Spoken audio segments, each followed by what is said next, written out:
a whole series of assaults. So to somehow say that was a lesser entity than this is to mislead ourselves. I also think, frankly, that Mr. Blair said that for political reasons. He wanted to score a sort of political point and make the opposition parties, all of them, ours most of all of them, look like they were soft on terror in resisting anything he did.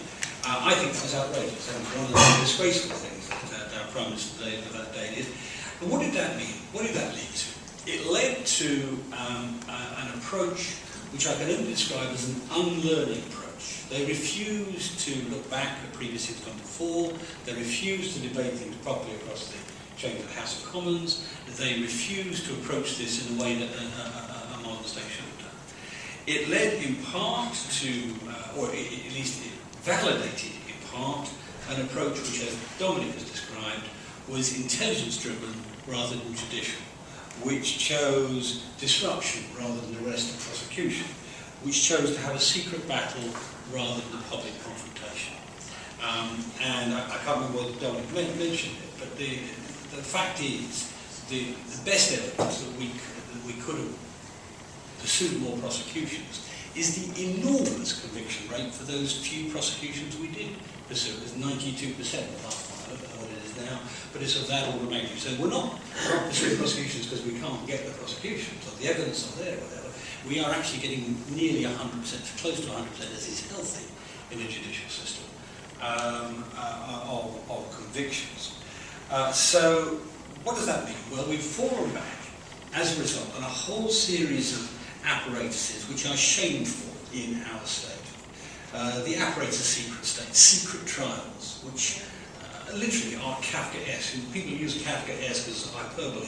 This is not hyperbole. They are literally like something out of Kafka, the secret trials. Internal exile, house arrest, extended detention without charge.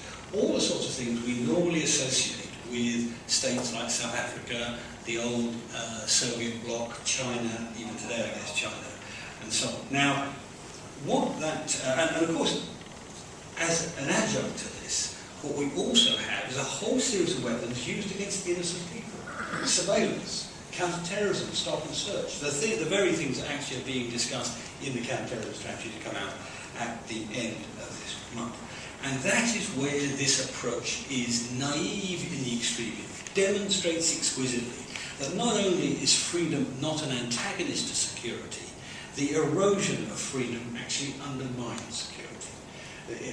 When I was at university and the Vietnam War was going on, all sorts of other insurrections going on, insurgencies going on, the Marxist line was always, talking about the then, quotes in their terms, freedom fighters swimming in a friendly sea. We fish in a friendly sea. Well, what we do when we act outside our normal judicial traditions of the British state, of freedom, liberty under the law, is we create a friendly sea for the people that we are trying to capture and prosecute and convict and prevent being a threat to us. And the friendly sea may not be people who are active supporters. There may be people who are perhaps unwilling to go and tell the police something they might have done a few years ago. And the most recent example of this, we had a party conference in Birmingham. Just up the road you had 200 CCTV cameras.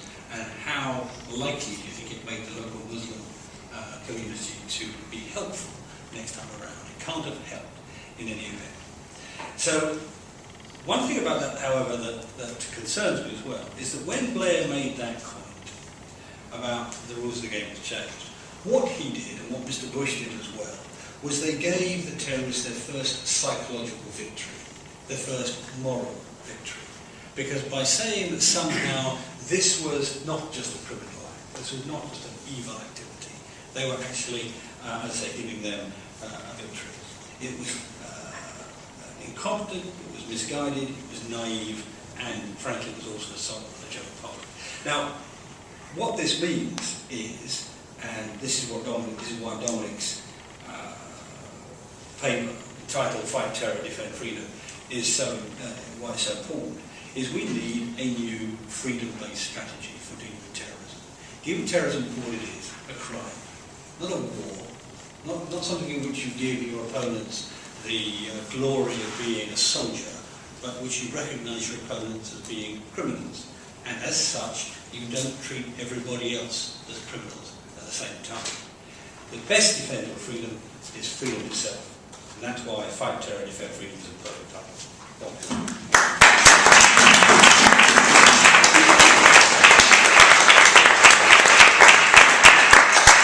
Thank you very much, David. And before we go to question and answer, a couple of points in from Joe.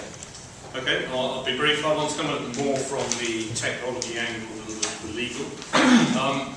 I hear two reasons often given for why intercept evidence can't be used in court. Dominic mentioned one of those, which is around the sheer complexity of managing the data involved. And the other is that it would put into the public domain some secret techniques for eavesdropping. I think on the former, Dominic's made the point well that given that Cheltenham previously came up with the idea of the Interception Modernisation Programme, which would involve far greater quantities of data than intelligence-led targeted interception, that doesn't seem to hold much water. On the second point, the UK is almost alone in not using intercept evidence in court. I think most savvy terrorists are probably ahead of most people's understanding of technology and already assume, in fact they probably overestimate the capabilities of national intelligence agencies and what they can and can't eavesdrop upon, and are therefore using new techniques. And I was quite interested by the Colombian rebel group FARC when they raided their camps. But they discovered no mobile telephones, no electronic communications whatsoever. And they finally worked out, because there was a huge quantity of laptops and USB sticks, that what the FARC rebels were doing was using physical couriers to move USB sticks with information from point to point. And I think the idea that we can magically create some uber intelligence eavesdropping system that will solve all these problems, as I have been proposed, is nonsense. Equally, I struggle as a technologist to understand why somebody could legitimately bug our discussion in here and use it as evidence in court, as I understand. But if I have exactly the same conversation with you over my mobile phone or email, that isn't allowed in court. It seems to me surely the communication media is irrelevant, and often technology is being used as a smokescreen. We need to sort of strip that away and say the same principles should apply to content and communication regardless of the technology used, whether it's instant messaging or a carrier pigeon flying from point A to point B. Super. Thank you very much, Jerry.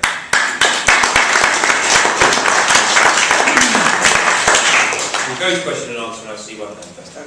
Can I just go on about the intercept evidence? The second of the points just made. I'm not sure if it's entirely. The argument I've always heard is that our court procedure is different from the court procedure, for instance, in the United States. So that here, defence counsel will be able to insist on knowing exactly what the source of the information which led to the interception was. And first of all, is that the case? That's an important point, that our court procedure. And secondly, if it is, can we get it checked?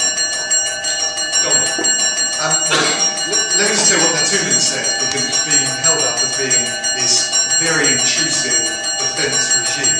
What it says is that it's related to... That's the case that was in front of the European Court.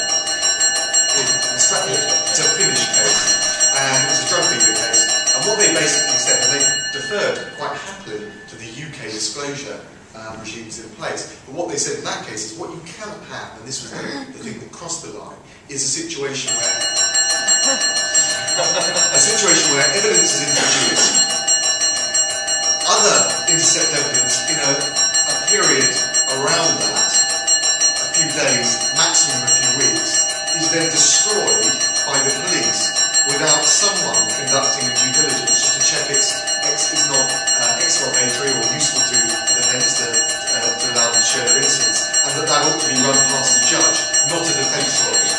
There is nothing in that which we could easily adopt based on PII practice or certainly not the special advocacy procedure. So I'm baffled by it. David, I mean, just so people understand, the reason this argument has been made, the reason this argument has been made is because we have a sort of double procedure in this country. We have our normal conflict-based court procedure, and overlaid on top of that we have the European Court appeal rights based on fundamental rights.